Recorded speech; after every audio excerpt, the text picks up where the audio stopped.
That was an arrangement of Over the Rainbow. And while the song was in A, the tuning I used was open D. So today we're going to have a closer look at how we can tackle songs that are in a different key from the open tunings we play.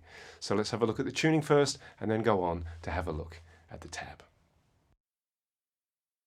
We're in open D today, so D, A, D, F sharp, A, and D. Open D, but in fact the song itself is going to be in the key of A. Up here centered around the 7th fret, obviously A is the 5th degree of D, and a very common chord, but we're going to actually be centered in the key of A.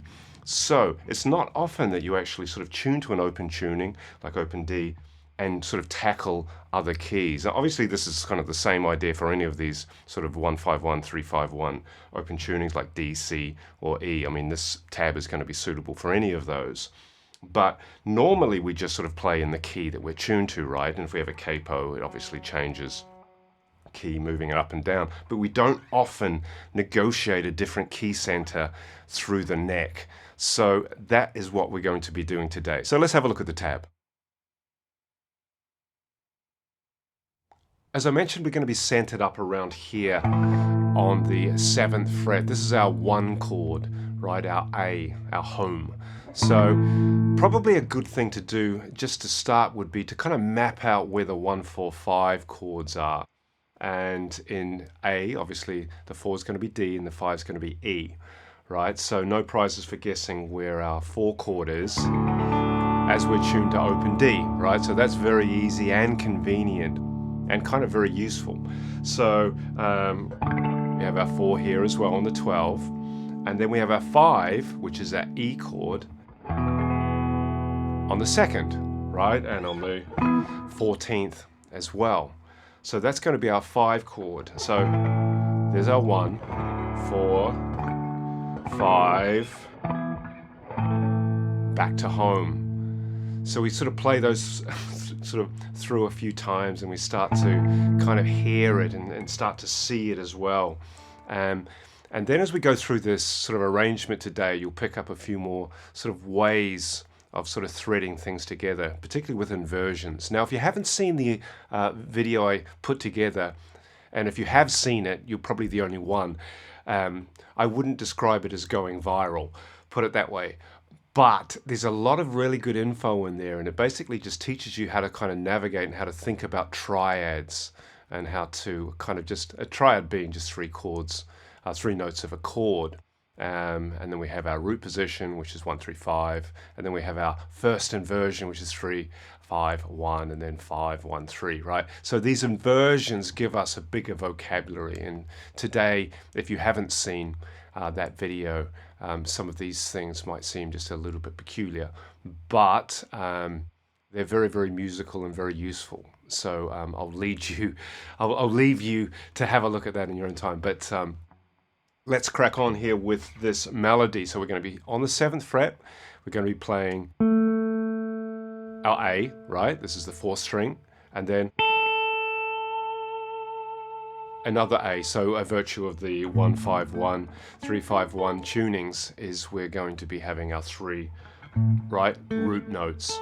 So we have our octaves there. A couple of things to note. I'm kind of muting out with my 1st and 2nd finger. You can probably see that there, and resting my palm on these rather noisy kind of round wound strings. So that's the first thing, just sort of arranging the hand as we always do when we kind of come to play slide. And on this side, I'm actually muting out as well. I find the D string, or the 4th string, just always a little bit tricky to get good tone out of. So something that you might want to sort of explore to see if it helps or not. And if it does, you can try and do it as well. Muting behind the slide is kind of more of a acoustic thing than electric, but you can see if it helps. So we're going to be playing, starting off there, and then from there we're going to be going up to the 3 chord. Now it's going to be the 3 minor. The 3 is normally minor in a major key, so an A major. So we're going to be C sharp minor. Easy enough to find, right? There it is. A, B, C sharp, just going up the scale. And so we're up over here, but you'll notice that's a major chord, and we don't want a major chord, so we're behind the slide, guys. We're going to be playing the 10 with the third string, 10 with our second finger. And we try and keep this kind of tension free and just relax, just sort of leaning on the string just ever so gently, and we're sort of applying pressure through this part of the hand. So we try and keep a bit of separation here and just try and keep it relaxed. It takes a little bit of practice, but you'll get the touch basically. And if you don't find it very easy to start with, you might want to just check you've got enough action. If your action is too low, it's a little bit hard to sort of deliver these behind the slide things. So check your action if it's not working, but it should be okay, I think, right? So we're going up. I'm going to be cycling through this, thumb first, second. Then I'll be going back to 10 on the third. 9 on the second, behind the slide with the first finger. 11. And then edge into 12. Just following the melody, that's all we're doing. And that is the first 2 bars. Okay, so let's try again.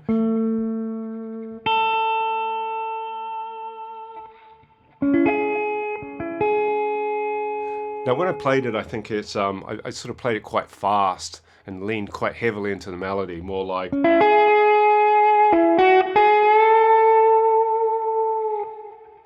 sort of a Jeff Beck. Remember when Jeff Beck used to play? He kind of takes that whammy bar and sort of bends off notes. When he leaves notes, he has this sort of tremendously cool. It's almost not a dive bomb, but he kind of comes off the note in that type of way. It kind of reminded me of him, so I sort of left that in. It sounded quite cool. So from there, clean, vibrato, pull off. So that's the plan.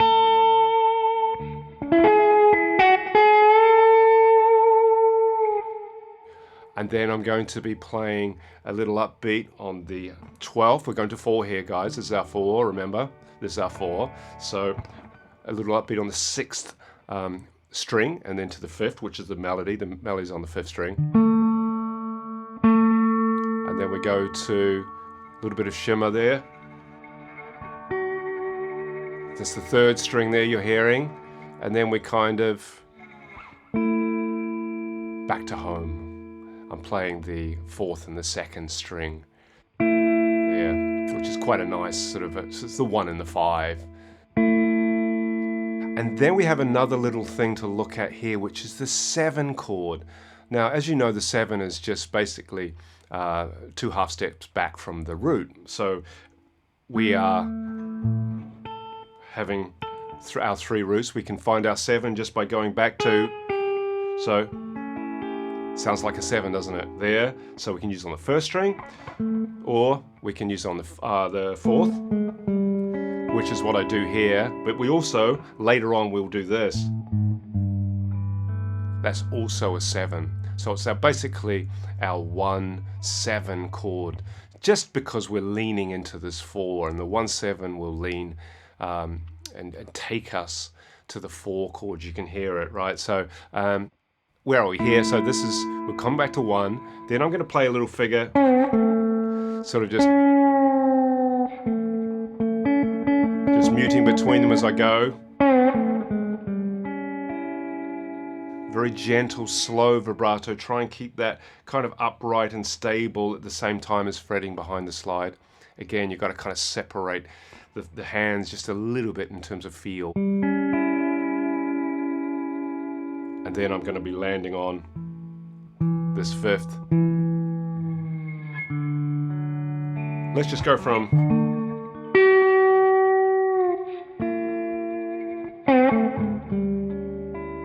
right, and then we're going to be, this is heading into bar 5. This little bar here is going to be, and then we go to the 4 chord.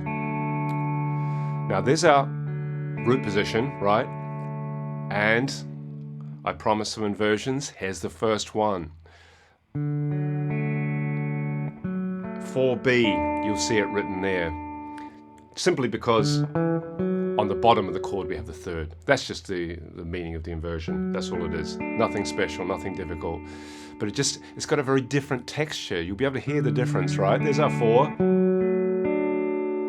Right, and then if we go to the second inversion, which we're not, it's got a different sound too. There's the 5th on the bottom. So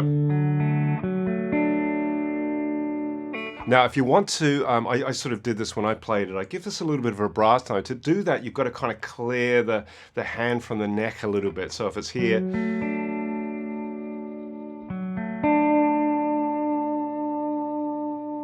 but you just sort of, yeah, you've got to kind of get that feel a little bit. It's a bit tricky at first. And then we go to the 1 chord, but you'll be thinking, hang on, I thought the 1 was up here. It is, but listen. It's the same chord, right? Your ears will tell you that that is the same chord. This is the second inversion, right? We just have the 5th on the bottom. But just see how that works for the voice leading. There's our melody. And then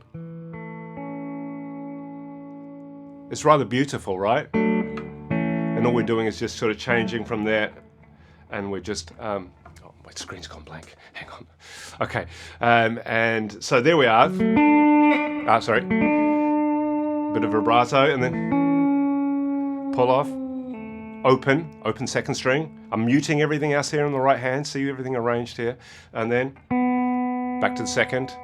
And then we go to the 6th chord, but not like that. It's basically here we want to pull that one. So from here, there's the 3rd. It's major 6.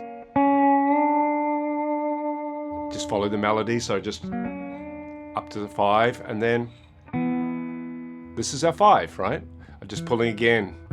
1st and the 5th. It's a nice try.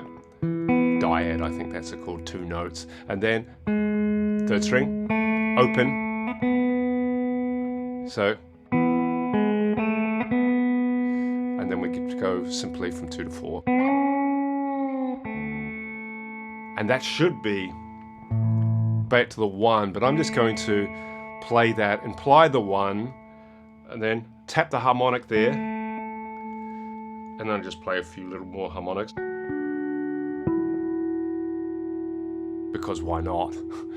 And then we go into that kind of little bridge. This is going back to the 1, and then pause, add some shimmer. So all I'm doing here is I'm muting this string, but I don't think I need to, in fact. Just simply between those 2, and then you just keep this going.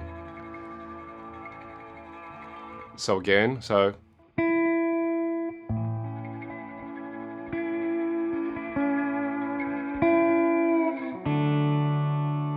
4, 2, 1. Then just following the melody, nothing special. And then we play a nice little country lick here.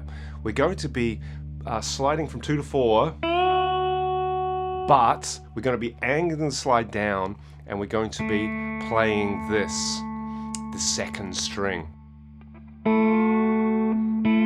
You hear both of them? Very sort of country.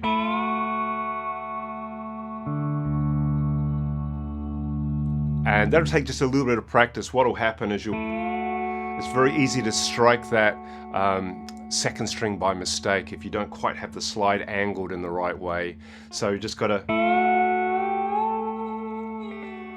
try and sort of practice that a little bit. But it's a very nice trick, and because they're so close, the interval is so close, that they do sound very pleasant. So that is that one. And then we simply go to 5, up to 14, right? There's our, I felt that sounded a bit better than going to the 2, a little bit more kind of, what's the word? exciting. Wow, I've worked hard for that. And then we simply add the 7. Remember we did it down here? Here but this is a 5/7, right? Not a 1/7 as we did before. And then we simply just slide up to 19. And that is it. We can do a little, this.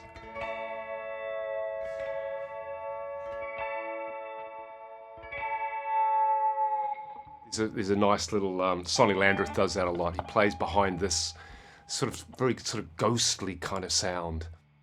That is the arrangement, and hope that was useful. I would encourage you to have a look at that inversion video if you haven't had a look already. What else to say?